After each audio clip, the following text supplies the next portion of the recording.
और उसे कोई दो लाइंस इंटरसेक्ट करती हैं, तो जो लाइंस पर पैरेलल लाइंस के द्वारा जो इंटरसेप्ट बनेगा उसका जो रेशियो रहता है वो कांस्टेंट रहता है, वो सेम रहेगा। Yes okay, sir. तो ये हमने लास्ट लेक्चर में प्रूव भी किया था। ओके,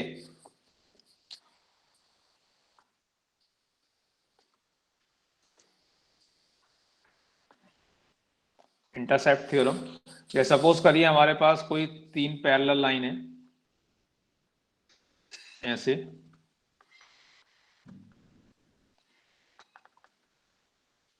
ओके, ये मान लीजिए यस तीन सर। पैरेलल लाइन है।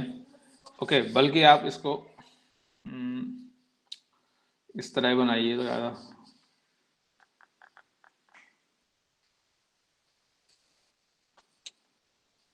Yes sir, third parallel line से खींच लीजिए।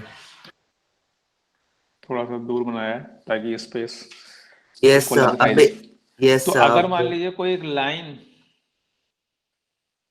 Yes sir. सर दो लाइन, फर्स्ट ऐसे करके पॉइंट अगर ए। एक लाइन इंटरसेक्ट कर रही है इन तीन यस लाइन सर। को, और ऐसे सर दो कोई सपोज करिए कोई सेकंड लाइन है वो ट्रांसवर्सल। भी इंटरसेक्ट कर रही है, यस सर, दो ट्रांस। और ये जो पॉइंट ऑफ इंटरसेक्शंस हैं इनका, इनको नेम देता हूं ए, सर ए बी, नीचे वाला बी, उसके नीचे वाला सी, फिर दूसरा वाला डी, फिर उसके नीचे ई और उसके नीचे एफ। ठीक है। तो यस हमने सर। ये तो देखा था, इनका रेशो, सर इनका रेशो होगा A B by B C equal to D C by E F. ये सीखा था तो हमने। A B by B C की जो वैल्यू होगी ये D E by D F के इक्वल होगी। ओके, तो हमें इससे ये पता चलता है कि कोई भी तीन पैरेलल लाइंस पर कोई भी लाइन अगर no sir, sir intercept, DF तो ना होगी सर। सर ईएफ होगी। क्या, सर ईएफ होगी। सर ईएफ होगा सर। हाँ सॉरी सर सॉरी, रे बाय सर ई एफ है। Yes sir. It is E F. Ratio में सर आपने डीएफ होगा उधर। ठीक है, तो हमने देखा था कि अगर तीन पैरेलल लाइंस को कोई एक थर्ड लाइन इंटरसेक्ट कर रही है तो जो उनके इंटरसेप्ट्स का रेशियो रहेगा वो कांस्टेंट रहेगा। ओके, तो इसका प्रूफ हमने देखा था, इसका प्रूफ बहुत ही बेसिक प्रॉपर्टी पर डिपेंड करता है, वो है एरिया। तो हमने एरिया की हेल्प से इस थ्योरम को प्रूव किया था। आगे जाकर जब हम सिमिलर ट्राइंगल्स पढ़ेंगे तो सिमिलर ट्राइंगल्स भी सेम कंक्लूजन पर, सेम सिमिलर ट्राइंगल की हेल्प से भी हम सेम कंक्लूजन पर पहुंचेंगे। बेसिकली इंटरसेप्ट थ्योरम और सिमिलर ट्राइंगल दोनों आपस में एक ही बात है। ओके, तो आज हम ये देखते हैं कि हम इंटरसेप्ट थ्योरम को समटाइम्स दो पैरेलल लाइंस के लिए भी लगा सकते हैं। अगर हम थर्ड पैरेलल लाइन, एक डमी पैरेलल लाइन हम बनाएं तो हम इसको कैसे लगाएंगे, आइए देखते हैं। तो मान लीजिए हमारे पास ये एक ट्राइंगल है,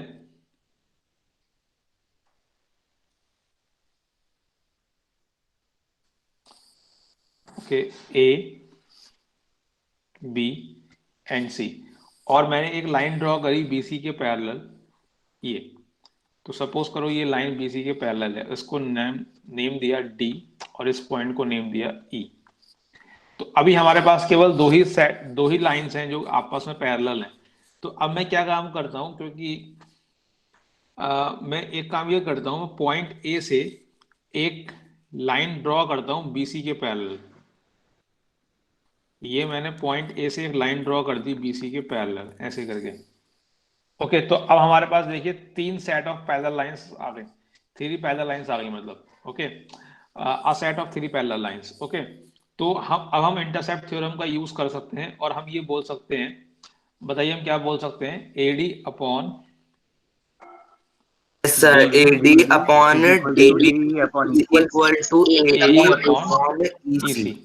तो इस तरीके से हमने देखी, हमने एक डमी पैरेलल लाइन को ड्रॉ करके अपने इंटरसेप्ट थ्योरम यूज कर लिया। ओके, अच्छा, सिमिलरली अगर मान लीजिए हमारे पास इस एक्सक्यूज मी तरह से सर। कोई फिगर है,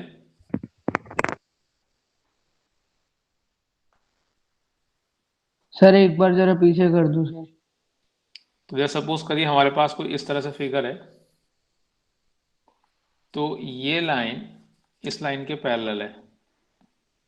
ओके, और मैं नेम देता हूं, मान लीजिए ये जो पॉइंट है ये पॉइंट है ए, बी एंड सी। तो मैंने इस बार क्या करा, मैंने जब लास्ट टाइम ये स्ट्रक्चर बनाया था तो जो ट्राइंगल ए बी सी था, तो ट्राइंगल ए बी सी को जो डीई लाइन थी वो ए बी और ए सी साइड्स को इंटरसेक्ट कर रही थी। ओके, यहाँ पे जो डीई लाइन है वो ए बी और ए सी साइड्स को इंटरसेक्ट कर रही है, लेकिन यहाँ पे क्या हो रहा है, यहाँ पर ए बी और ए सी का एक्सटेंडेड पार्ट डीई लाइन से इंटरसेक्ट हो रहा है। ओके, तो अब अगर मुझे इंटरसेप्ट थ्योरम यूज करनी है तो मैं बताइए किस पॉइंट से एक डमी पैरेलल लाइन बनाऊं। Sir A sir point. Point A. हाँ, तो मैं पॉइंट ए से एक डमी पैरेलल लाइन बना देता हूं इस तरीके से। ओके, तो अब मैं इंटरसेप्ट थ्योरम लगा सकता हूं। तो अब Yes, बताइए sir. इंटरसेप्ट थ्योरम अगर मैं लगाऊंगा तो फिर क्या रिजल्ट मुझे मिलेगा। Sir D A by A So C dA by equal AC will be equal A to EA by upon A B. AB. तो मेरे को रिजल्ट मिलेगा A D by A C is equal to A by A B. बोले, do you agree और not. Yes sir. ठीक है, yes sir. तो तो इस तरीके से हमने ये देखा कि अगर हमारे पास दो पैरेलल लाइंस गिवन है तो हम एक third dummy parallel line draw करके भी इंटरसेप्ट थ्योरम यूज कर सकते हैं समटाइम्स। ओके, तो ये हमारा इंटरसेप्ट थ्योरम के बारे में हमने कल पढ़ा था और आज हमने ये देखा है। चलिए अब हम आगे बढ़ते हैं। Sir, तो I had आगे a हम doubt. एक बात, सर एक बार आप वो कर दो पीछे। सर एक बार।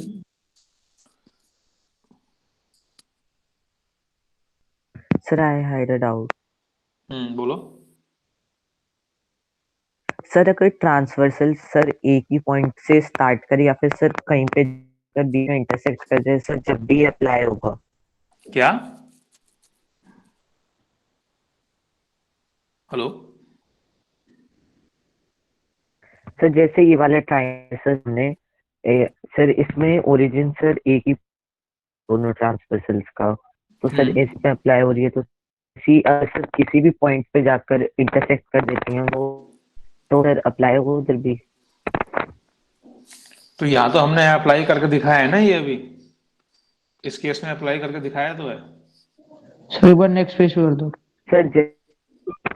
सर अगर जो थर्ड पैरेलल लाइन है सर उसमें जाके वो फिर से इंटरसेक्ट कर जाते हैं तो सर उधर कर सकता है क्योंकि सर पॉइंट सेम हो गए ना। तुम ना एक तो डायग्राम बना के तुम यहाँ पे भेजो चैट बॉक्स में। डायग्राम आ सकता है क्या, इसमें अटैचमेंट का ऑप्शन होता है चैट बॉक्स में। No sir. ठीक है, तो मुझे टेलीग्राम ग्रुप पे भेजो जो तुम बोलना चाह ओके रहे हो। सर। चलिए आगे हम देखते हैं। तो यहाँ पर कन्वर्स ऑफ इंटरसेप्ट थ्योरम भी होल्ड करता है। कैसे होल्ड करता है कन्वर्स ऑफ इंटरसेप्ट थ्योरम, आइए पहले समझते हैं। Converse of intercept theorem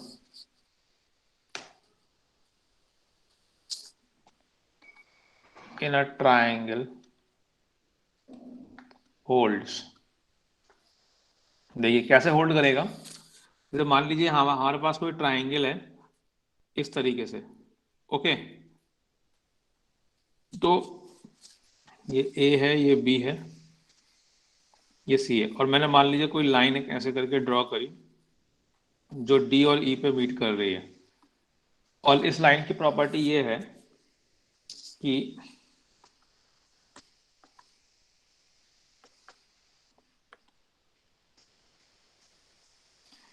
A D by D B ये रेशियो है, ये इक्वल है ए बाई ई सी इस रेशियो के।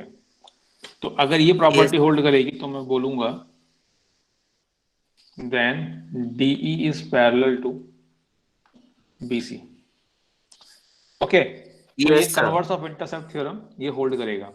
तो अगर हमें इसे प्रूफ करना है तो आप बताइए हम इसको प्रूफ कैसे कर सकते हैं। सर मैं आए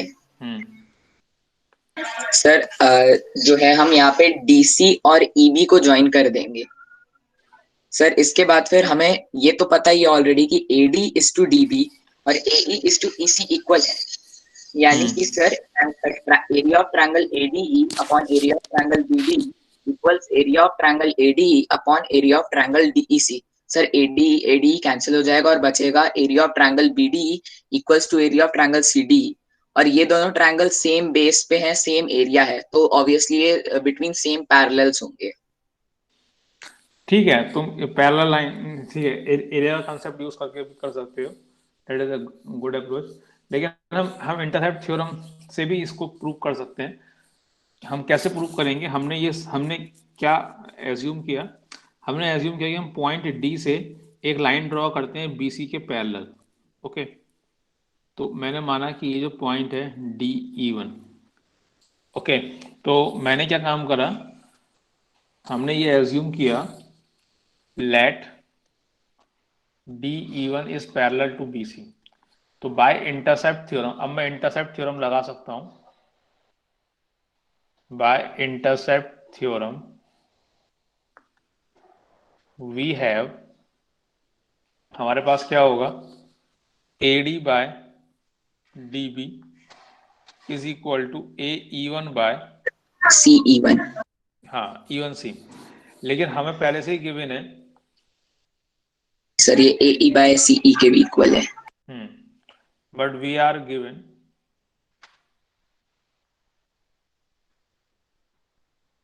AD by DB equal to AE by EC. So we have AE by EC equal to AE1 by E1C। तो यानी कि जो पॉइंट E है वो AC लाइन सेगमेंट को उसी रेशियो में डिवाइड कर रहा है जिस लाइन सेगमेंट को E1 डिवाइड कर रहा है। तो क्या E और E1 दो अलग अलग पॉइंट हो सकते हैं? किसी रेशियो में दो अलग अलग पॉइंट एक लाइन सेगमेंट को डिवाइड नहीं कर सकते। तो E and E1 are the same points. तो E comma E1 coincide. Okay, तो इसका मतलब ये प्रूफ हो गया कि जो ADE है वही BC के पैरेलल है।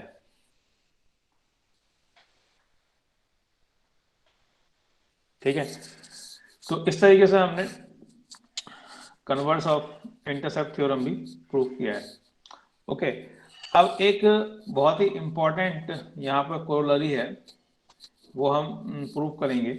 लेकिन उस कोरोलरी को प्रूव करने से पहले मैं एक रिजल्ट आपको रिकॉल कराना चाहता हूं। हमने एक बहुत पहले एक रिजल्ट पढ़ा था, अगर वो आपको याद हो तो हमने रिजल्ट ये पढ़ा था कि मान लीजिए ये एक ट्राइंगल है और इस ट्राइंगल में ये कोई लाइन सेगमेंट इस तरह से हमने बनाया, ABC D एंड E। तो हमने ये पढ़ा था कि area of ADE upon area of ABC, कोई बताएगा क्या होता है? एनीवन? Yes sir. बोलो। सर ये होता है AD into AE upon AB into AC। बिल्कुल सही जवाब। AD into AE upon AB into AC, ये हमने इसका प्रूफ भी देखा था, हमने इसके ऊपर प्रॉब्लम्स भी की थी। ओके, तो ये एक इम्पॉर्टेंट फॉर्मूला है जो नेक्स्ट कोरोलरी के अंदर हम यूज करेंगे। ओके, तो मैं कोरोलरी लिखता हूं, तो आइए समझते हैं।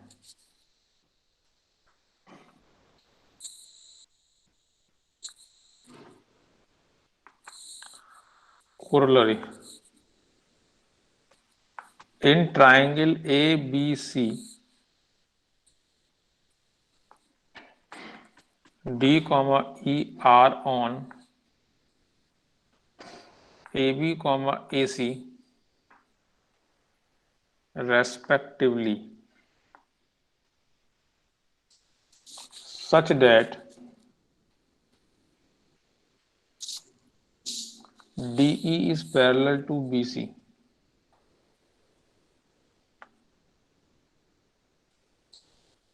We have AD over AB is equal to AE over AC is equal to DE over BC. Okay तो यहां पर क्या हो रहा है कि मान लीजिए एक ट्राइंगल है,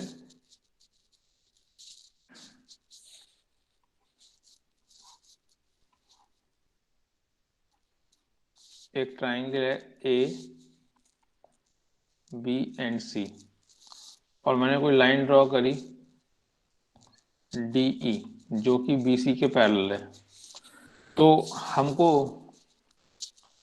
AD ओवर AB, या एक्चुअली हमको ये रिजल्ट प्रूव करना है। ओके तो ये रिजल्ट हम कैसे प्रूव कर सकते हैं? अच्छा एक बात बताइए, इस रिजल्ट में जो फर्स्ट टू रेशियोज हैं आप उसको कैसे प्रूव करेंगे? ये जो फर्स्ट टू रेशियोज हैं इसको प्रूव कर सकते हैं? यस सर, प्रूव कर सकते हैं। कैसे? थ्योरम से। सर इंटरसेप्ट थ्योरम पे। ये एक्चुअली इंटरसेप्ट थ्योरम का ही स्टेटमेंट है। जो फर्स्ट टू रेशियो है Yes, तो sir. डायरेक्टली इंटरसेप्ट थ्योरम से ही इंप्लाई हो रहे हैं, नहीं हो रहे हैं? बताइए। Yes sir. Yes sir. By intercept. Sir मैं डिस्कनेक्ट हो गया था सर। आपने कन्वर्स के बाद सर कितना पढ़ा दिया है? कन्वर्स के बाद हमने कन्वर्स का प्रूफ, तुमने सुना था कन्वर्स का प्रूफ? यस सर, कन्वर्स के प्रूफ तक सर फिर हाँ डिस्कनेक्ट बस हो तो गया था यही मैं। पेज जो तुम्हारे सामने है बस इतना ही पढ़ाया है। Okay sir. तो बाय इंटरसेप्ट थ्योरम, तो बाय इंटरसेप्ट थ्योरम हम क्या बोल सकते हैं? AD by DB, AD by AB equal to AE by AC। ये बताइए, ये वाली लाइन सबको समझ में आ रही है? इंटरसेप्ट थ्योरम से बोल सकते हैं। Yes sir. इंटरसेप्ट थ्योरम के इस स्टेटमेंट पे हमने लिखा था AD by DB is equal to AE by EC, लेकिन हम यहाँ पर लिख रहे हैं AD by AB is equal to AE by AC। तो कोई कंफ्यूजन तो नहीं है ना? हमने ये रेशियो कैसे लिख दिया? No sir. ठीक है, नो सर, उसी को प्रोसेस sir. करके। ठीक है, क्योंकि अगर देखिए इन दो का रेशियो वही है जो इसका और इसका रेशियो है, तो इसका और इस पूरे का रेशियो भी वही होगा जो इसका और इस पूरे का है। Okay yes sir. ठीक है, तो अब हम ये देखते हैं कि हम जो थर्ड रेशियो है उसे कैसे प्रूव करें कि वो भी इन्हीं दो रेशियो के इक्वल आएगा, DE बाई BC के इक्वल आएगा थर्ड रेशियो। तो कोई आइडिया थर्ड रेशियो को कैसे प्रूव करेंगे?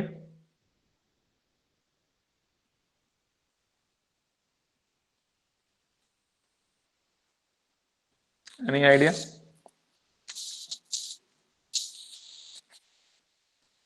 सर क्या इसे हम इससे मतलब कोशिश कर सकते हैं जो हमने ऊपर करा था, area AD by area ABC? हाँ उसका यूज तो करेंगे, लेकिन कैसे प्रूव करेंगे उसका यूज करके भी?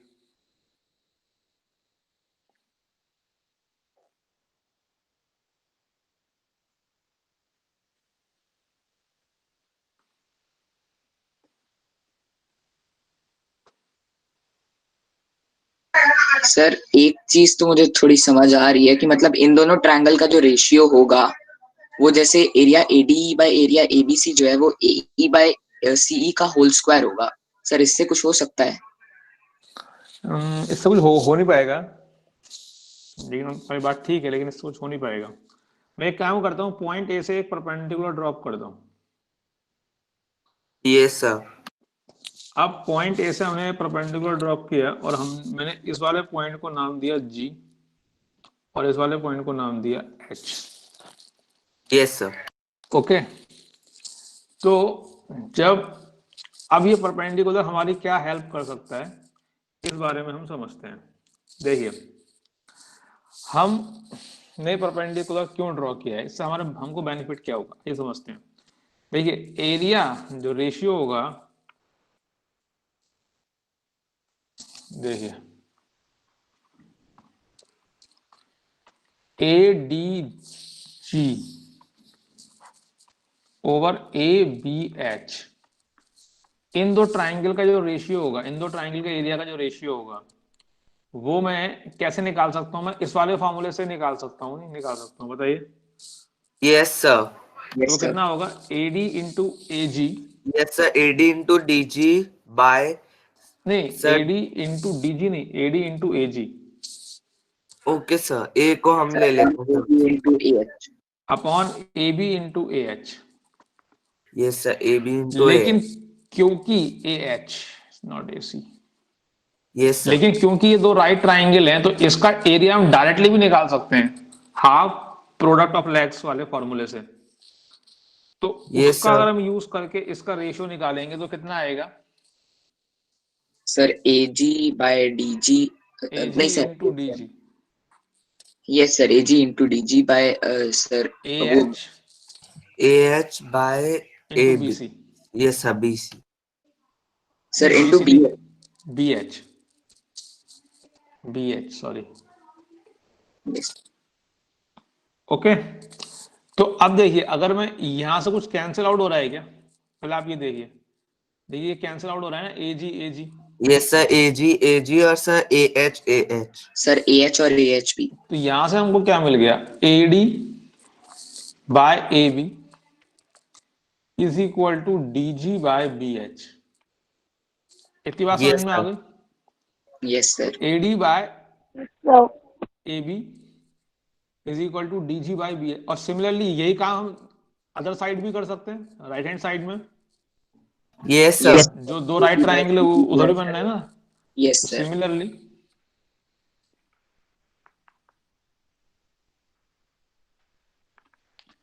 सिमिलरली हम क्या बोलेंगे?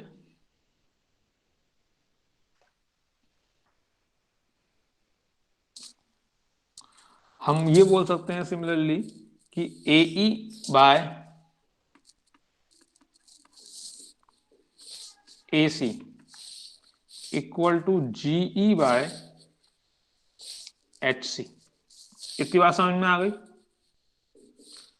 अब यस सर। क्योंकि AD बाय ये जो लेंथ, ये जो रेशियो, इस रेशियो के इक्वल पहले से ही हमको पता है by intercept theorem. Yes sir. तो Yes, हमें sir. क्या मिल गया फिर? हमें मिल गया so DG by BH is equal to GE by HC।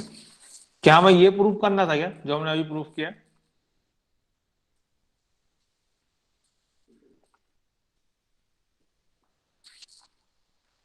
हमने ये प्रूव कर दिया है कि DG by BH is equal to GE by HC। क्या हमें ये प्रूव करना था? हमें तो ये प्रूव करना था कि DE बाय BC इक्वल होगा इस कॉमन रेशियो के। Yes, yes sir. सर। तो यस मतलब सर। अभी हम थोड़े से दूर हैं, जो हमें प्रूव करना था अभी हम वहां तक पहुंचे नहीं है। ओके, लेकिन एक बात नोटिस करिए कि ये जो DG है और जो GE है, इन दोनों का एडिशन DE बनेगा। Yes, sir. Yes sir. तो लेकिन मेरे पास तो न्यूमरेटर में DG और GE आ रहा है, लेकिन मुझे न्यूमरेटर में इन दोनों का क्या चाहिए? एडिशन चाहिए। तो फिर इन दोनों का एडिशन कैसे यूज करूं? बताइए कैसे मैं वहां तक पहुंचूं? सर LHS में GE by BH ऐड कर दें तो। अच्छा एक बात बताइए, आप लोगों ने ये कहीं पढ़ा है क्या, या फिर आप लोग इस बात को प्रूव कर सकते हैं क्या कि अगर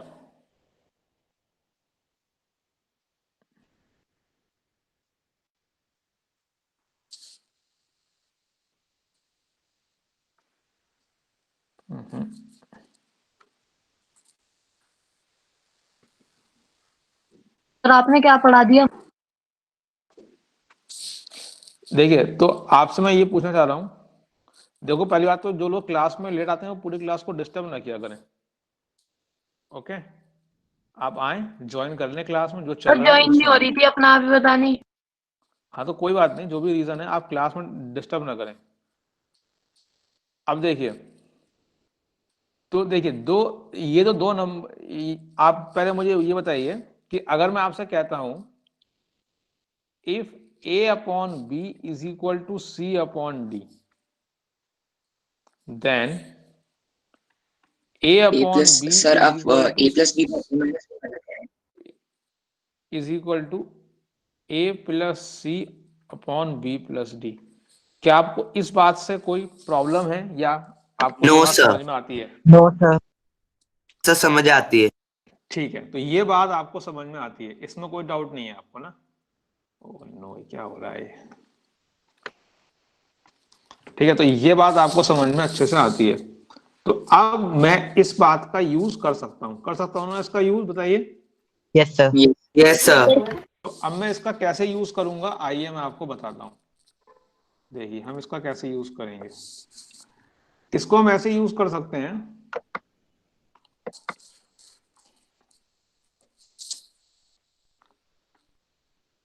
कि ये जो दो नंबर हैं, दो रेशियोज हैं, dg over bh equal to GE over hc, और इसी रेशियो के इक्वल होगा dg plus sir D G GE plus, yes sir, over G E by B bh H by plus plus H hc। जी। और dg plus GE कितना होता है? dg plus GE होगा de, होगा नहीं होगा? Yes sir, D E. और B H yes sir. Plus H C कितना होता है? वो होगा B sir C. B C. Okay, got it. ये वाली इतनी बात समझ में आ रही है? Yes sir. ठीक है, तो अब बताइए कि अब हमारा प्रूफ कंप्लीट हो गया या अभी कुछ बचा है? सर बचा है सर क्या बचा ये है? जो बचा है। सर हमने ये तो दिखा दिया sir G by H C जो है वो डी बाय बी सी के सर, लेकिन जी बाय एच सी जो है सर वो ए बाय ए सी के बराबर है। तो सर एक मतलब बस लास्ट स्टेटमेंट बची है। हाँ, मतलब प्रूफ हो गया है, बस हमें उसकी डेकोरेशन करनी है। ओके, तो ये देखिए, सब बस तो हमें पुट हमने करना है, हमें वैल्यू पता चल गई है कैसे निकाली हमने। तो हमने क्या प्रूफ, हमने ये बात पहले प्रूव कर दी है कि A D by A B D G by B H के इक्वल है, और D G by B H DE by B C के इक्वल आ गया है। ओके, तो हमको क्या मिल गया? ये हमको मिल गया A D by A B, और A D by A B पहले से हम ए बाई ए सी के इक्वल प्रूव कर चुके हैं इंटरसेप्ट थ्योरम से, ए बाई ए सी। और ये जो रेशियो है ये जी बाई एच सी के इक्वल है, और जी बाई एच सी हमने प्रूव कर दिया है डी बाई बी सी के इक्वल है, तो ये डी बाई बी सी के इक्वल हो गया। Okay, this completes the proof. अब बोलिए, बात समझ में आई नहीं आई? यस सर, आ गई समझ। ठीक यस है, सर। आप नोट कर लीजिए, जैसे मैं पीछे कर देता हूँ।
आगे बढ़े?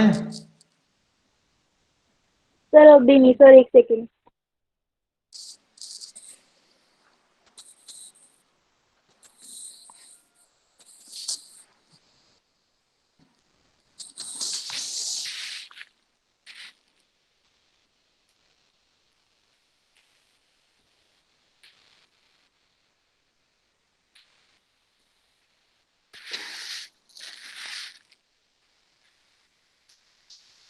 Sir done.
Sir, done.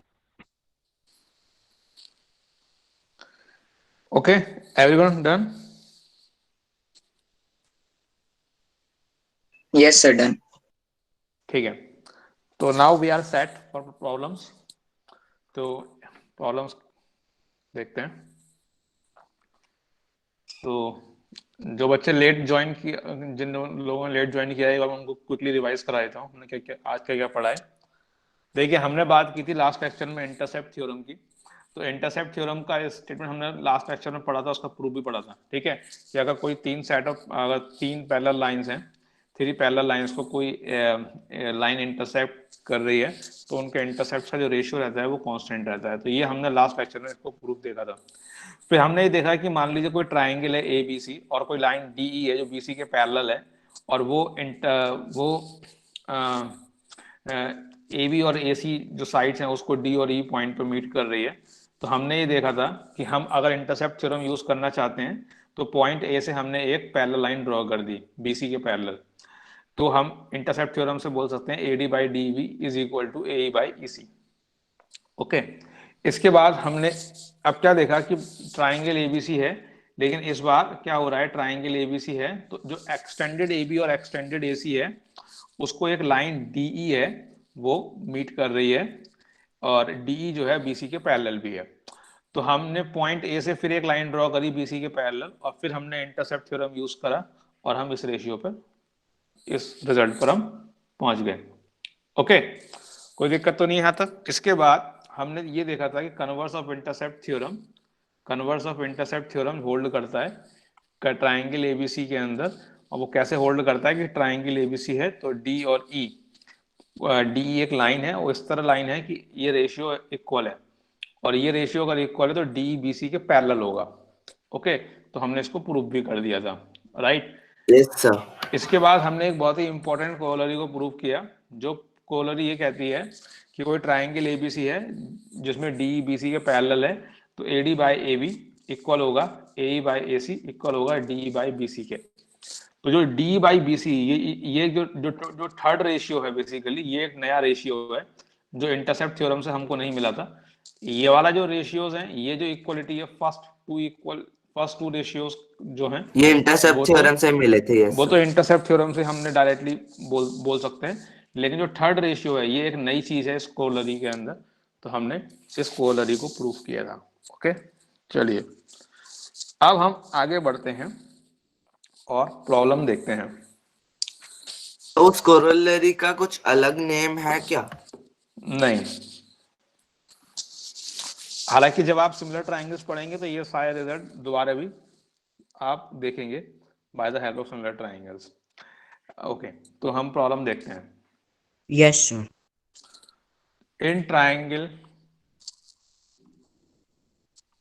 ABC D comma E are on BC and AC respectively.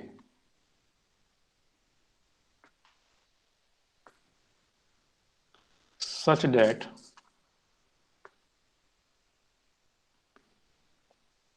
BC is equal to 3BD and AC is equal to 4AE. If AD and AD and BE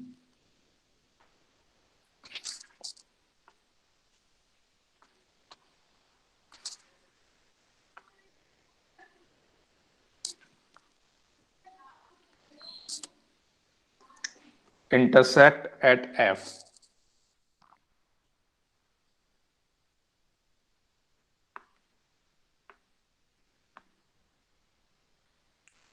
find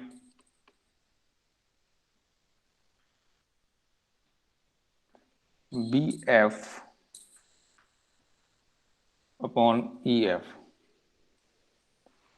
try करेंगे सभी लोग, पहला diagram बनाएंगे neat and clean, big diagram.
Sir done.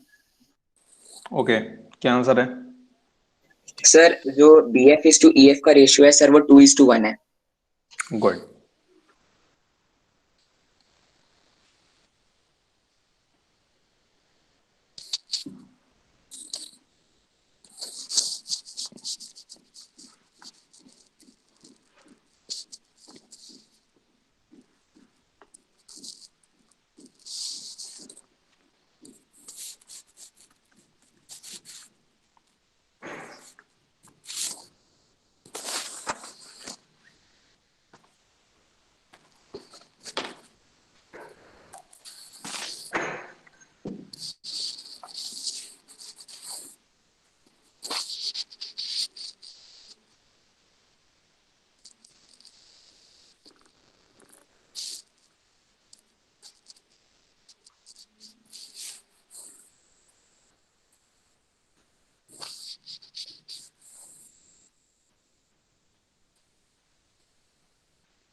देखिए, तो हमको question में ये बोला गया है कि BC is equal to 3BD।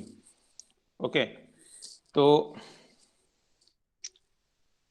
BC is equal to 3BD। तो मैं ये बोल सकता हूँ कि ये जो रेशियो होगा ये 1:2 का होगा। डू यू एग्री और नॉट? मैं रेशियो लिखा है, लेंथ लिखिए। BD यस और सर। DC का रेशियो लिखा है, BD और DC का रेशियो। Okay, yes sir. अब मेरे को क्या बोला गया है, AC is equal to 4AE, 4 times of AE। तो ये वाला जो रेशियो होगा ये 1:3 का होगा। Agree? Yes sir. Yes, sir. ठीक, ठीक है।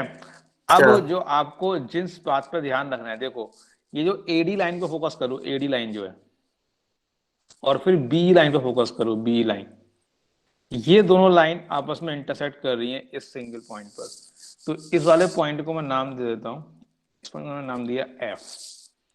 ओके, अब आप देखिए, हमको इंटरसेप्ट थ्योरम यूज करनी है। हम कैसे यूज करेंगे इंटरसेप्ट थ्योरम, आइए आज समझते हैं पहले। तो सबसे पहले हम जो इंपॉर्टेंट पॉइंट्स हैं उनको एक बार देखते हैं। तो A, E, D और B, ये 4 पॉइंट इंपॉर्टेंट हैं। क्यों है इंपॉर्टेंट? क्योंकि ये चारों पॉइंट से हमको 2 इंटरसेक्टिंग लाइन मिल रही हैं और हमको निकालना क्या है, BF बाय EF निकालना है।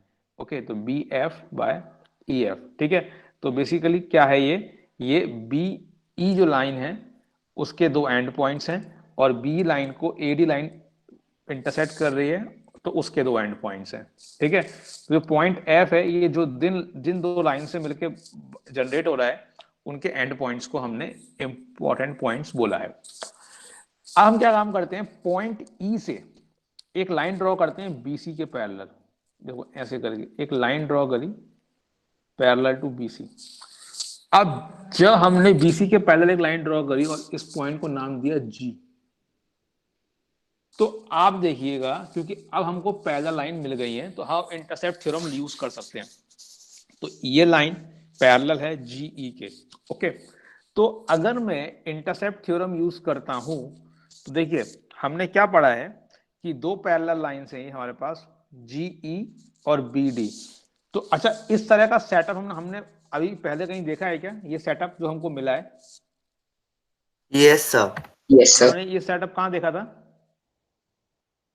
सर आप इंटरसेप्ट थ्योरम का सर डमी लाइंस में यूज दिखा रहे थे सर। हाँ बिल्कुल सही। जैसा हमने ये F6 सेटअप देखिए यहाँ पे देखा था line। अभी, ये वाला सेटअप दिख रहा है ना, तो ये यस सेटअप सर, हमने यहाँ पे F6 देखा है। खींचेंगे अब हम।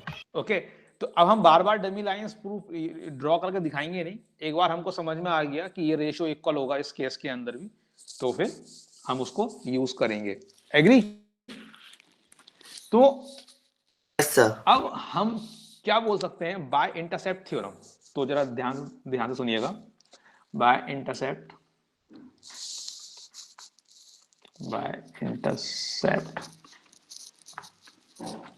थ्योरम हम ये बोल सकते हैं, That GF upon FD is equals to EF upon FB. हाँ हाँ हाँ, तो हम बाय इंटरसेप्ट ये बोल सकते हैं कि EG by CD, EG by C, एक minute just hold on,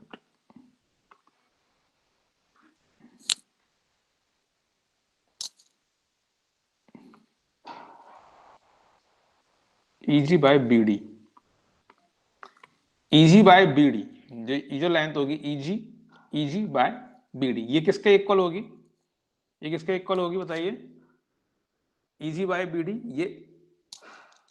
sir ये इक्वल होगी EF बाय BF के, EF by BF, EF by BF। और फिर GF by DF। ओके हाँ, और फिर ये GF बाई DF के भी इक्वल होगी। अच्छा, मैं यहाँ पर आपको एक बात और यहाँ पर बताना चाह रहा हूँ कि देखिए, मैं जो इंटरसेप्ट थ्योरम लगा रहा हूँ, मैं इस वाले सेटअप में लगा रहा हूँ, जो मेरे को ये सेटअप मिला है GEFDB, ये सेटअप मिला है। अब मैं इंटरसेप्ट थ्योरम को इस वाले ट्राइंगल में भी लगा सकता हूँ ना। कौन सा ट्राइंगल बताइए?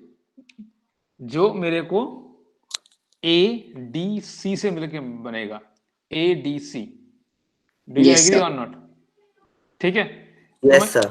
ADC के अंदर भी इंटरसेप्ट थ्योरम लगा सकता हूं। ओके, तो आइए हम वो लगाते हैं। तो मेरे को क्या मिला? देखो, मेरे को BF बाई EF चाहिए, मेरे को चाहिए क्या? BF by EF। तो मेरे को EG बाई BD जो है EF बाई BF के इक्वल मिल गया। क्या मैं EG बाय BD की वैल्यू निकाल सकता हूं समहाउ, या नहीं निकाल सकता? EG बाय BD की वैल्यू मुझे समहाउ निकालनी है, तो मुझे को EF बाई BF मिल जाएगा। तो in triangle ADC, in triangle ADC, तो मैं फिर से EG बाय DC पर कमेंट कर सकता हूं। बताइए EG बाय DC किसके इक्वल होगा? Yes, sir. Sir AE by CE यानी 1:3। नहीं नहीं, AE बाई CE नहीं होगा, ये एक इंपॉर्टेंट पॉइंट है, इसे ये बहुत ही कॉमन मिस्टेक है। AE बाई AC होगा, क्योंकि आप ये रेशियो ले रहे हैं Yes, sir, GE is by DC। 1:4। हाँ, तो ये जो रेशियो है ये 1/4 है। ओके, तो अब आपको EG बाई DC मिल गया, लेकिन आपको क्या चाहिए था? आपको तो EG बाई BD चाहिए था ना। तो इससे घबराने की कोई बात नहीं है, क्योंकि अगर आपको EG बाई BD चाहिए था तो आपको EG बाई DC मिल गया। तो BD और DC का रेशियो आपको पहले से पता है। Do you agree? तो अब आप क्या बोलेंगे? Yes. अब आप इस इक्वेशन को यूज करेंगे, जरा ध्यान से देखिएगा, इस इक्वेशन को यूज करके आप बोलेंगे BF by EF, BF bye EF is equal to BD by EG, BD by EG। लेकिन आपको BD बाई EG नहीं पता, लेकिन आपको पता क्या है? BD बाई DC पता है आपको, और DC बाई EG पता है। तो आप इसको ऐसे लिख लीजिए, BD by DC into DC by EG। कोई दिक्कत तो नहीं है? DC से मल्टीप्लाई डिवाइड कर दिया, तो आपको BD बाई DC पता है और DC बाई EG भी पता है। तो बताइए BD बाई DC कितना है? BD बाई DC 1/2 है, और DC बाई EG कितना है? अभी निकाला है, DC 4 बाई over EG कितना है? 4। 4/1। ये वैल्यू कितनी आ गई? 2। तो ये आंसर आ गया 2। Do you agree? Yes, sir. तो आप नोट कर सकते हैं सर। तो ये हो गया सर, अगले पेज पे कर दीजिए। नो सर, आप तो टीचर लेफ्ट पे कर दीजिए प्लीज।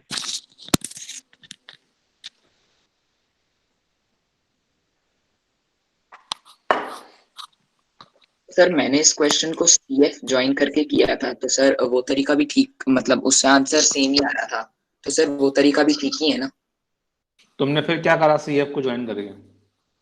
सर CF को ज्वाइन करके सर फिर मतलब मैंने ट्रायंगल्स के जो रेशियोज थे सर उसके बेसिस पे साइड का रेशियो किया सर। जैसे मैंने BDF इज टू CDF जो होगा सर, वो BD बाय CD यानी कि सर वो 1:2 होगा, और सर AEF बाय CEF जो है सर वो 1:2 होगा। तो सर मैंने सही है, सही है, कीजिए। Okay sir. सही किया।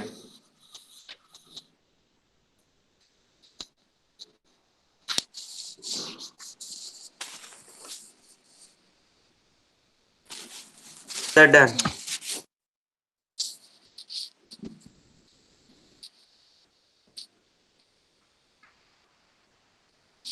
तो आप ये जो मेथड है, ये मेथड बहुत ही इंपॉर्टेंट है जो हमने अभी पढ़ा है यहाँ पर।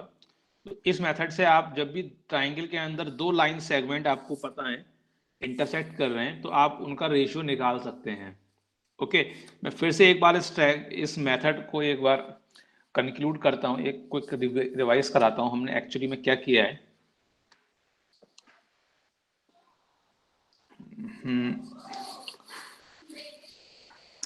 देखिए हमारे पास क्या है बेसिकली, ये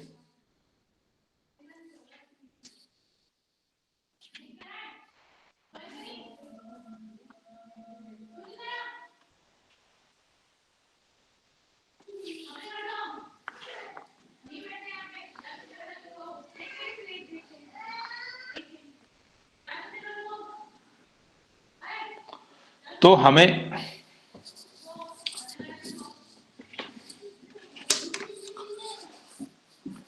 ये जो रेशियो है, चाहे फिर मैं इसे ABC और इसे बोलता हूं E और इसे F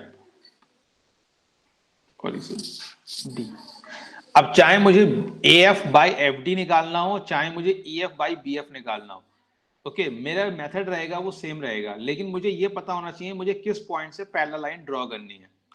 तो अब एक बात समझिए, अगर मुझे मान लीजिए BF बाई EF निकालना था, ठीक है ना, तो अगर मुझे BF बाय EF निकालना है, ओके, तो मैं किस लाइन से किस पॉइंट से पैरेलल लाइन ड्रॉ करूंगा BF बाय EF निकालने के लिए? सर ई से। हाँ, मैं पॉइंट E से लाइन ड्रॉ करूंगा Yes, पैरेलल सही। To BC, parallel to BC। क्यों क्यों क्यों ड्रॉ करूंगा? क्यों ड्रॉ करूंगा? मैं इसलिए ड्रॉ करूंगा क्योंकि देखिए मुझे BF बाई EF तक पहुंचना था, तो मेरे को ये वाले रेशियोज पता थे, ये वाले रेशियोज, ये मुझे रेशियोज पता है। ओके, तो अगर मुझे BF बाई EF तक पहुंचना है, तो BF बाई EF जो होगा, BF बाय EF जो होगा, ये बेसिकली GE बाई BD के इक्वल होगा। सॉरी, BD बाई GE, उल्टा लिख दिया, BD बाय GE के इक्वल होगा नहीं होगा? तो जो मैंने GE लाइन ड्रॉ करी थी, इसका Yes, sir. रेशियो मैं DC के साथ निकाल सकता हूं। आपने BD बाई GE ये पता है आपको, तो BD बाई GE आपको पता है, तो आप क्या काम कर सकते हैं, BD by DC into DC by GE ऐसे लिख सकते हैं। तो BD बाई DC ये आपको पहले से पता है, BD बाई DC, और DC बाई GE ये आप निकाल सकते हैं, क्योंकि वो ये जो रेशियो होगा वो इन दो रेशियो से निकल जाएगा। डू यू एग्री और not? Hello, Yes, sir. Yes sir. अब सपोज करिए आपको AF बाई FD निकालना होता, तो अगर आपको AF बाई FD निकालना होता तो आप कैसे निकालते? फिर किस पॉइंट से लाइन पैरेलल ड्रॉ करते? सर ए बी पे एक पॉइंट डी। पॉइंट ले। पॉइंट डी से हम एक लाइन ड्रॉ करते पैरेलल टू AC, ये इस तरीके से, पॉइंट डी से। Yes sir. ठीक है, इससे हमको क्या बेनिफिट होता है? फिर हम कौन कौन से दो ट्राइंगल देखते, क्योंकि हम फिर देखते ये वाला ट्राइंगल और ये वाला ट्राइंगल। तो AF by FD, AF by FD जो इक्वल होता, अगर मैं इसको H नाम दे दूं, तो वो किसके इक्वल होता? AF बाई FD किसके इक्वल होता? AE बाई HD के। Sir AE by HD। लेकिन क्योंकि मेरे को पहले से पता है AE और EC का रेशियो, तो इस बार मैं EC से डिवाइड करता हूं, EC बाई HD।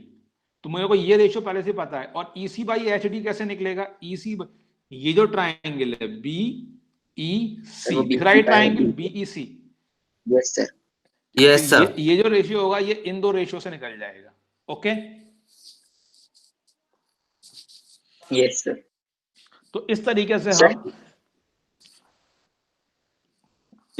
हम अगर ट्राइंगल के अंदर दो इंटरसेक्टिंग लाइन को हम ड्रॉ करेंगे तो उनमें से किसी भी पार्ट हम रेशियो निकाल सकते हैं। ओके, तो इस स्ट्रेटजी में कोई दिक्कत किसी को तो पूछ सकता है?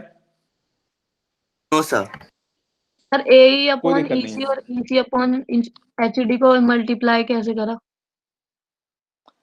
नहीं, हमने ये रेशियो तो, ये जो रेशियो ना ए बाई एच डी, इसमें ईसी से ऊपर नीचे मल्टीप्लाई कर दिया ना। ओके नहीं, सर। नहीं आया समझ में?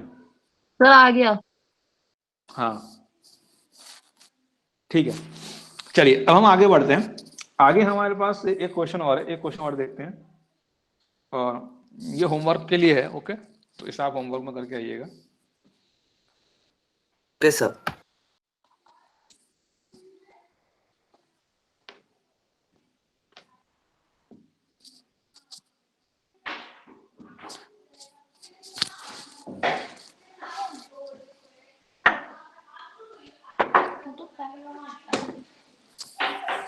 देखिए, एक्चुअली ये क्वेश्चन हम पहले कर चुके हैं, लेकिन हम इंटरसेप्ट थ्योरम से नहीं किया था, तो अब आपको इसे इंटरसेप्ट थ्योरम से करना है। Okay, point to be noted.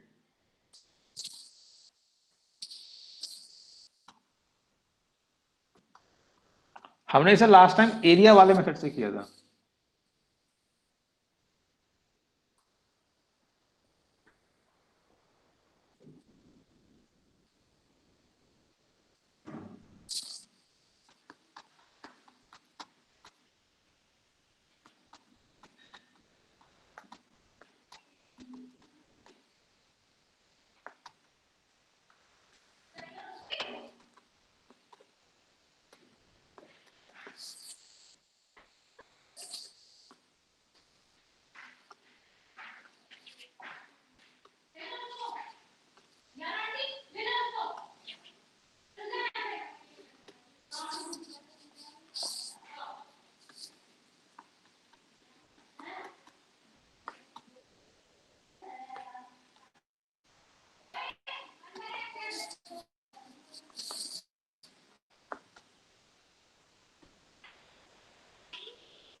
Sir increase हो रही है बार बार।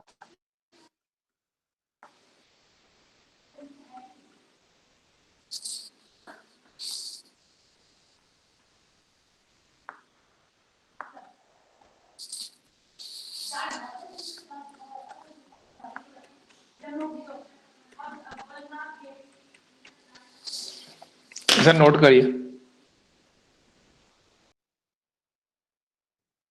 सर स्क्रीन पे लिया।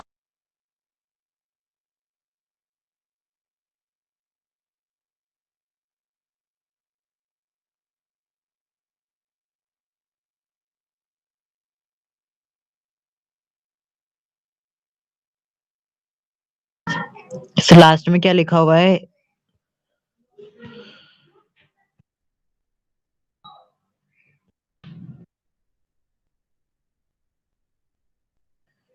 सर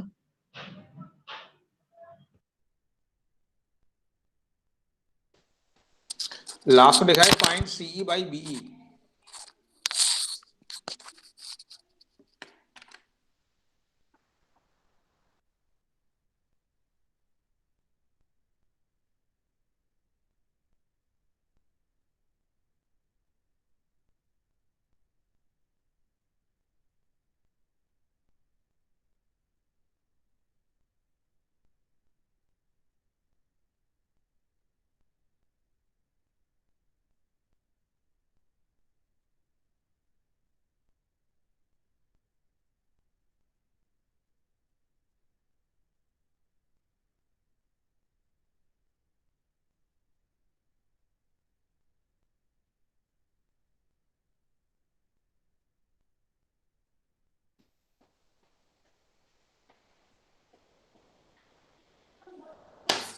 नोट कर लिया? Yes, sir.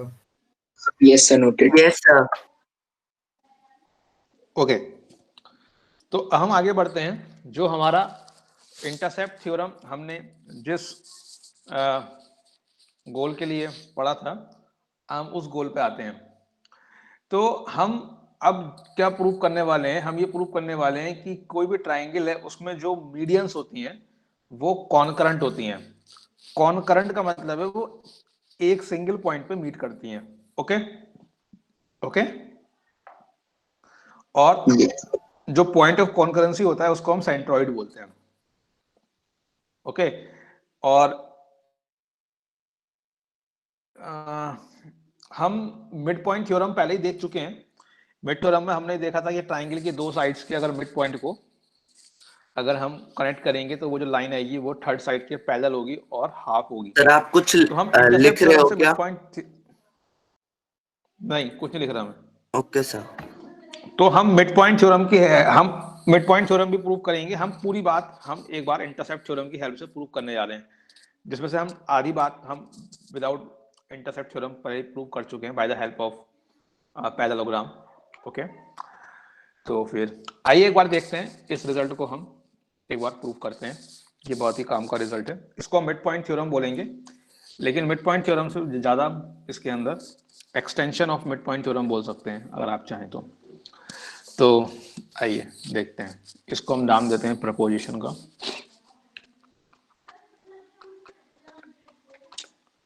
प्रपोजिशन, तो हम क्या बोलते हैं? स्टेटमेंट है इसका,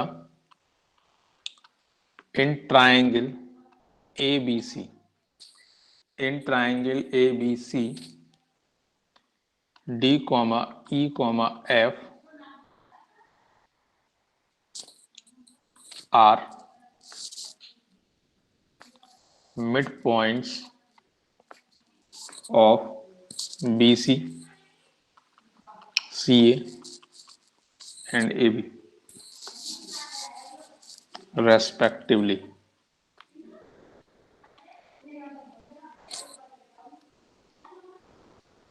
Okay, then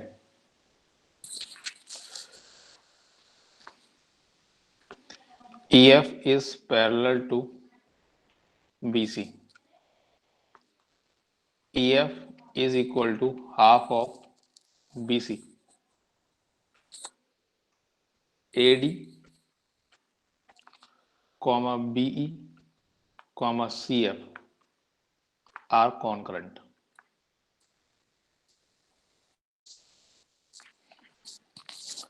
ओके, और मैं यहाँ पे साथ में ये लिख भी देता हूँ, the point of concurrency is called the centroid of triangle ABC. This point of concurrency is called the centroid of the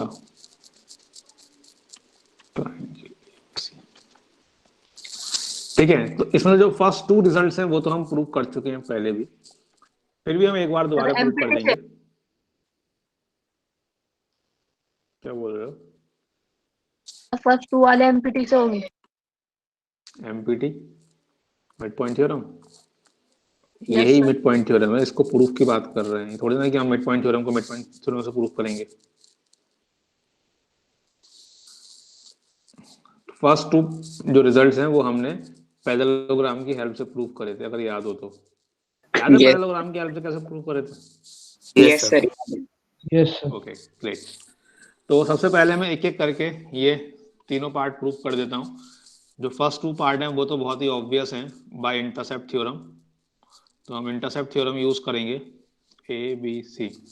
तो सिंपली अगर मैंने लाइन ड्रॉ करी E एंड F, तो बाय इंटरसेप्ट थ्योरम बोल सकता हूँ क्योंकि ये मिड पॉइंट है, तो ये रेशियो 1:1 का है। Okay, agree? Yes sir. तो by converse of intercept theorem, हमने पढ़ा था ना कन्वर्स ऑफ इंटरसेप्ट थ्योरम, याद है ना? Yes sir. तो by converse Yes, of sir. Intercept theorem A over E B, sorry sir A भी होगा ना?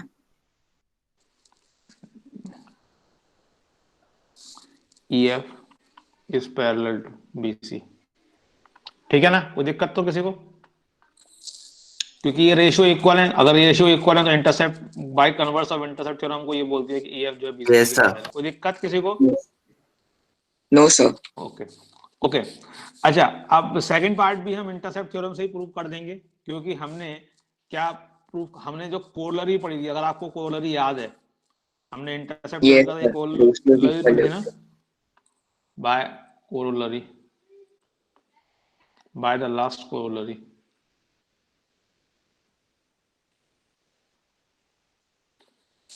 क्या पढ़ा था हमने? E F by B C का जो रेशियो होगा वही होगा जो, बताइए E F by B C का रेशियो किसके इक्वल को बताइए? A E by A B. Sir AF A A by by EB. Sir, नहीं, sorry, A AE B. by AB. हाँ, ये बहुत ही कॉमन मिस्टेक है, इसको ध्यान से देखना है। जो E F by B C ratio होता है वो A E by A B equal होता है। ओके, अच्छा A E by A B किसके इक्वल है? क्योंकि ई तो मिड पॉइंट है। AF Sir, AF by AC. ये 1/2 के इक्वल है। 1:2.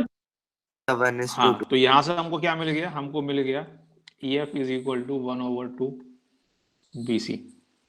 ओके, कोई डाउट किसी को इसके अंदर? No, sir. चलिए, ये तो आसान पार्ट था, ये तो हम पहले भी कर चुके थे, लेकिन हम जो मेन हमारा काम है वो थर्ड पार्ट है। तो आइए हम थर्ड पार्ट पे आते हैं। तो ये काफी इंटरेस्टिंग पार्ट हमारा जाने वाला है, क्योंकि इस पार्ट के अंदर हम ये प्रूव करने वाले हैं कि तीन लाइन एक सिंगल पॉइंट पे मीट करती हैं, वो तीन लाइन कॉनकरेंट है। आज तक हमने ऐसी प्रॉब्लम नहीं करी है जिसमें हमने तीन लाइंस को कॉनकरेंट प्रूव किया है। क्या हमने करी है कि आज तक अभी तक ऐसी कोई प्रॉब्लम ज्योमेट्री में जिसमें हमने तीन पॉइंट्स को कॉनकरेंट प्रूव किया है? ओके, तो ये it is going to our first experience where we are going to show three lines to be concurrent. So let's see what should be our strategy to deal it. Okay, तो सबसे पहले तो मैं ये तीनों line draw कर देता हूँ। Just let me draw. Okay, it is point D. Okay, it is point E, and it is point F. I have intentionally made these three lines are congruent. So just to give you a right sir in feel, तीनों को equal दिखाना। Equal statement तुमने ध्यान से पढ़ा है? Preposition का क्या लिखा है स्टेटमेंट? प्रीपोजिशन का Yes, sir. स्टेटमेंट में ये लिखा है कि Midpoint ये से, तीनों sir. इक्वल है। क्यों भाई जैद, प्रीपोजिशन का स्टेटमेंट में ये लिखा है कि ये तीन लाइन इक्वल लेंथ की हैं। सर मैं पूछ रहा हूँ यही प्रूफ करेंगे क्या? No sir. लेकिन हम ये प्रूफ क्यों करेंगे जब हमें ये प्रूफ करना ही नहीं है? तो जो हमें प्रूफ पूछ करना रहा था है मैं वो तो। प्रूफ करेंगे ना। हमें ये प्रूफ करना है कि ये तीन लाइन कॉनकरेंट हैं। कॉनकरेंट का मतलब है तीनों लाइन एक पॉइंट पे मीट करेंगी। ठीक है, आइए देखते हैं। तो मैंने क्या काम करा? मैंने अभी थर्ड मीडियन को ड्रॉ नहीं करा, मैंने केवल दो ही मीडियन ड्रॉ करी है। And let's call their point of intersection B G. So what I have, we have this ratio is 1:1. This ratio is 1:1. It is a ratio, not the length. Okay, remember it. Now it is the setup. Okay, now we have to show. Suppose it is a midpoint of AB. It is F. 1:1. Yes. Okay. Now we have to show that if we connect C with G, then the line joining C and F must pass through the point G. We have to show it, right? Yes, sir. Okay. Yes, sir. So now tell me, what exactly we need to prove that CF passes through G? समय आए. Sir, if CF passes through G, then we can say that CGF must be a straight line or angle CGF must be equal to 180 degrees. Yes, yeah. It is also a very nice strategy in proving some line in proving 3 points concurrent, 3 point collinear. Okay, somehow, but this strategy is not going to be useful here because the given condition is not in terms of angle. Okay, whenever some angle conditions are given, then we could attempt this strategy. Here we are given some ratios, and the ratios are 1:1. Okay, okay. So we have to think in terms of ratio. Okay. So now, what I am trying to give you an idea. Okay, suppose since these D, E, and F, these 3 points are the midpoints of three sides. Okay, what I can do, I can find the ratio of AG and GD. I can find, we can find AG by GD. Okay, can we find or not? Hello. Yes, sir. Yes, sir. Sir Okay, okay. AG by AD नहीं होगा. Just hold on. Whatever we are, my question is, we can find or not? AG by AD, Yes, sir, we can AG by find. GD, these are the same things. If I can find AG by GD, then I can find AG by AD too. Yes, sir. Strategically, they are not different things, right? Yes, sir. My question is, can we find? Can we find? You said yes. Okay. Okay, now tell me why this setup is in finding AG by GD. This setup is familiar or not? Yes, sir. So we can find it. So what we are looking here, we are looking that we have already solved similar type of problem just before, where we find the ratio. Okay, this problem, right? Yes, sir. Agree? Okay. Yes, Yes, sir. sir. So now, once we find the ratio AG by GD, can we say by symmetry that BG by G is the same? Yes, sir, because it's also a median. Exactly. Because this ratio is 1:1 and this ratio is also 1:1. Do you agree? Yes. Yes, sir. Okay. We can say AG by GD is equal to BG by GE. Okay. Fine. Now, tell me one thing. Okay, just first find the ratio AG by GD. Then we will see what is the strategy. Okay. So what we should do to find AG by GD? We So- need to do some construction. Yes, sir. What? Which construction? Sir, we need to draw a line parallel to AC from point D intersecting BE. Exactly. बिल्कुल सही. Okay. So what we are doing? Just hold on. My tab is not working now.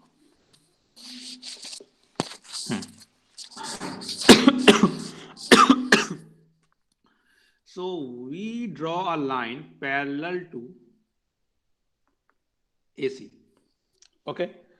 And I call this point D1. Okay. So what I say AG by AD. AG by GD. Sorry, not AD. AG by GD is equal to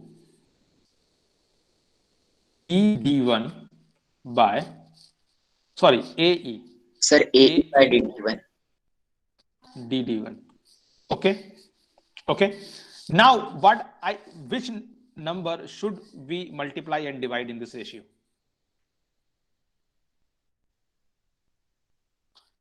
EC, AE by Sir, EC, EC by DD1.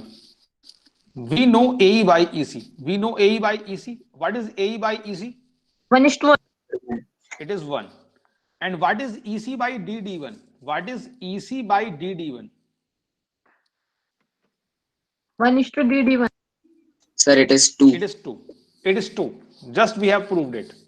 Because it is line parallel. So D1 must be a midpoint of BE. Agree? Yes. Otherwise, we can say DD1. Otherwise, we can simply say EC by DD1 is equal to BC by BD. We could say this well. So it Yes, is sir. okay. So AG by GD is 2. AG by GD is 2. What does it mean? It simply means that AG by GD is 2. D This is a length. half of BC by BD. Okay, fine. Just hold a minute. Now, we can simply say BG by GE is also 2.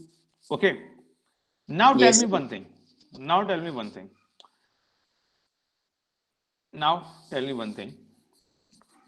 This is a point G. This is a point G, which is the point of intersection of BD and BE. And this point G divides both medians in the ratio 2:1. Okay. Now, if I connect C and F,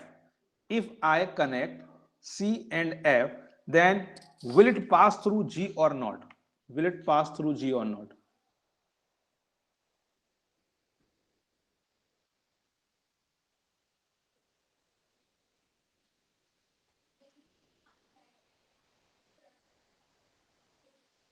Sir, Hello? it must pass. It must pass. Why? What is the reason? What is the reason? Sir, if we somehow manage to find that CG by FG equals 2:1, then we can say that it will pass through G.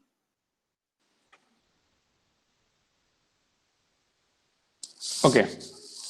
What we can say, just with the same logic, we figure out that G is the point of intersection of BE and AD. We can use this logic. We can use this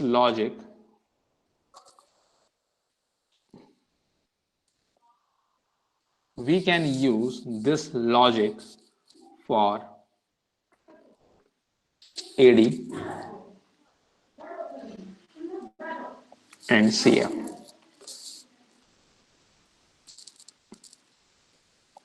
Yes, sir. The logic which we have used for the point of intersection of AG and BE, we find that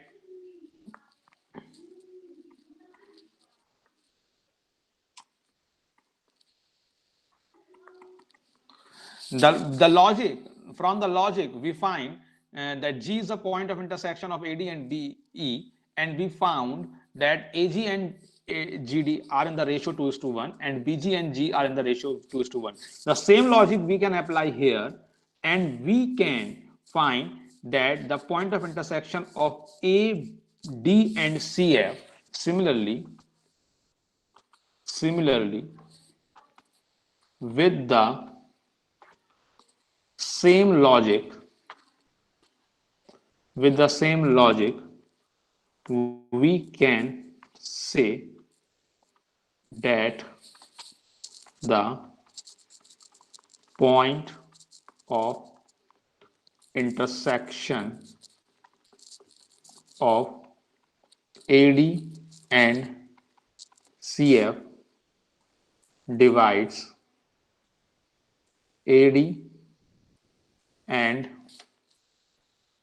CF in the ratio 2:1. in the ratio 2:1. 2:1. Okay, so G lies G Is the is point the of intersection. is the point of intersection of AD and CF2. Hence, AD, BE, and CF are Are the concurrent. concurrent.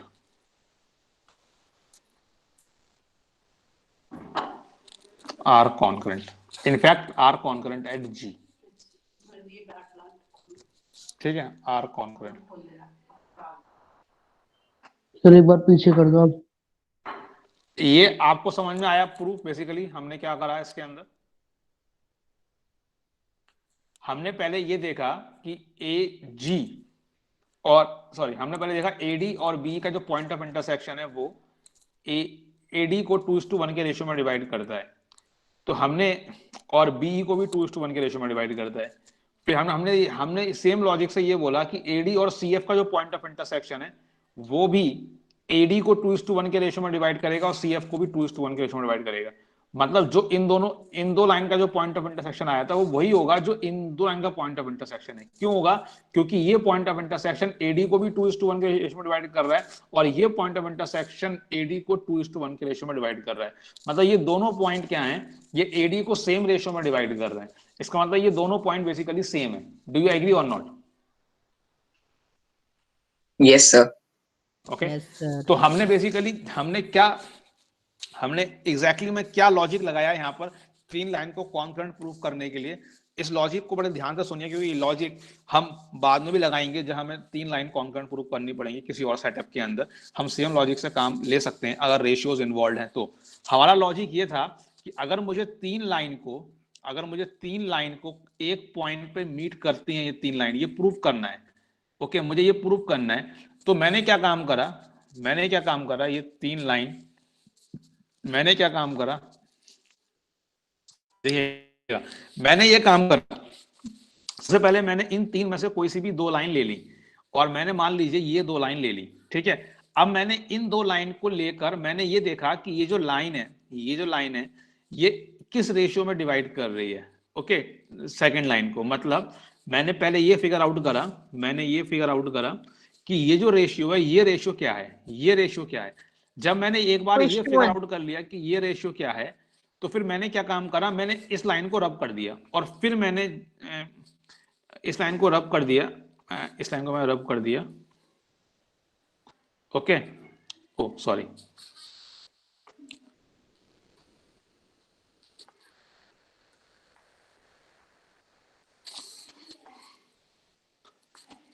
ठीक है। तो अब मैंने इस line को रब कर दिया और फिर मैंने एक ये थर्ड लाइन ड्रॉ करी और ये देखने, और फिर मैंने देखा ये जो लाइन है ये सेम लाइन को किस रेशियो में डिवाइड कर रही है। अगर ये लाइन भी सेम लाइन को उसी रेशियो में डिवाइड कर रही होगी तो इसका मतलब ये तीनों लाइन क्या होंगी, कॉन्करेंट होंगी। Do you agree? Yes sir. Okay, मतलब मैंने एक लाइन को पहले फिक्स कर दिया और मैंने वो लाइन जो है बाकी दो लाइन से किस रेशियो में इंटरसेक्ट हो रही है, वो रेशियो अगर सेम आ गया तो वो तीनों लाइन क्या है, कॉन्करेंट है। It is the logic. Okay,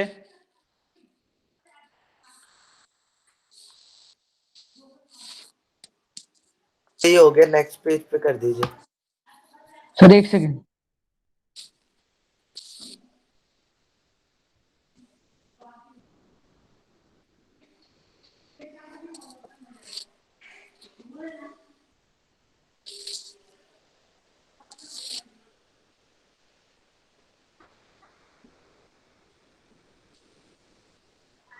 sir पिछले पेज पे कर दीजिए।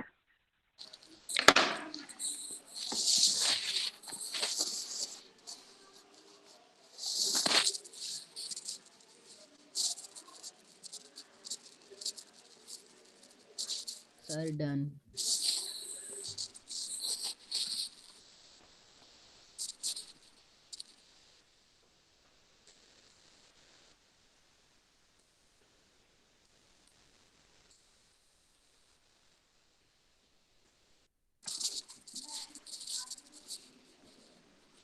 किसी भी लाइन को कॉन्करेंट कराने के लिए सर तीनों लाइनों का रेशियो वो दिखाना पड़ता है ना इक्वल।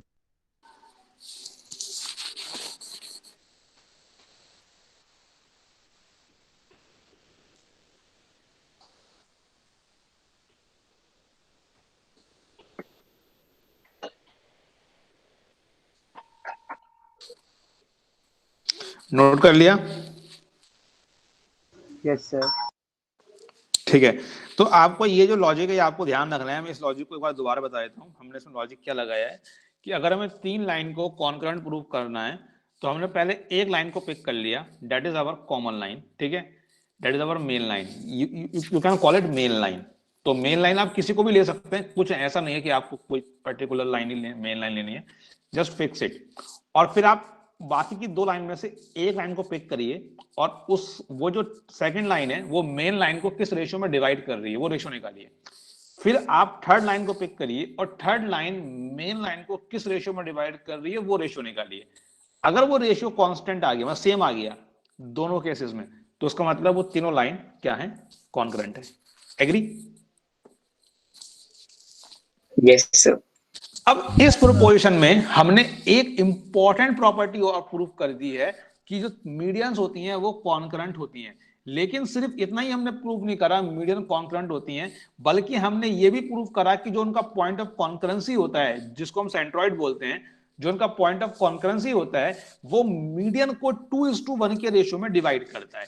तो ये आपको याद रखना है, ये इंपॉर्टेंट रिजल्ट है कि Yes, कोई sir. भी ट्राइंगल है, ट्राइंगल के अंदर अगर मैं 3 मीडियंस ड्रॉ करूंगा ऐसे करके, मैंने ट्राइंगल के में 3 मीडियंस को ड्रॉ किया ऐसे करके, और ये जो तीनों मीडियंस हैं ये जिस पॉइंट पे मीट करेंगी उसको मैं यूजुअली पॉइंट जी से डिनोट करता हूं। जो सेंट्रॉइड होता है उसको हम पॉइंट जी से डिनोट करते हैं। ओके, तो ये जो रेशियो है, ये रेशियो कितना होता है, ये रेशियो होता है 2:1, यानी कि, और ध्यान रहे जो 2 रेशियो होता है ना, जो 2 रेशियो होता है वो जो होता है वो वर्टेक्स की तरफ होता है, यानी कि ये रेशियो 2 होगा और ये रेशियो 1 होगा। वर्टेक्स की तरफ वाला रेशियो होता है वो डबल होता है। तो ये रेशियो 2 होगा और ये रेशियो 1 होगा, ये रेशियो 2 होगा और ये रेशियो 1 होगा। डू यू एग्री और not? Yes sir. Yes sir. Yes, sir. और अगर इक्विलेटरल ट्रायंगल के बीच से बाइसेक्ट करें जैसे बीसी को, जब भी ये ट्राइंगल का नेचर कुछ भी हो, इक्विलेटरल कुछ भी हो, जो पॉइंट जो सेंट्रॉइड है वो 2:1 के रेशियो में डिवाइड करेगा मीडियन को, मीडियन को डिवाइड करेगा मीडियन को, ध्यान रहे। ओके, सर एक बार पीछे वाला पेज लगाना। तो फिर आज के लेक्चर में इतना ही है। हम फिर टेट्राहेड्रन पर लौटेंगे नेक्स्ट लेक्चर में, और हम देखेंगे कि हम इस प्रॉपर्टी को टेट्राहेड्रन की प्रॉब्लम में कैसे यूज कर सकते हैं। ओके, चलिए फिर आज Okay, sir. Good evening sir. Finish करते हैं। Sir. Sir, thank you, Evening, sir. sir. Bye, sir. Bye bye bye. Good evening sir sir, bye sir, thanks. बेटा कोई लेफ्ट मत होना। Sir, नहीं हो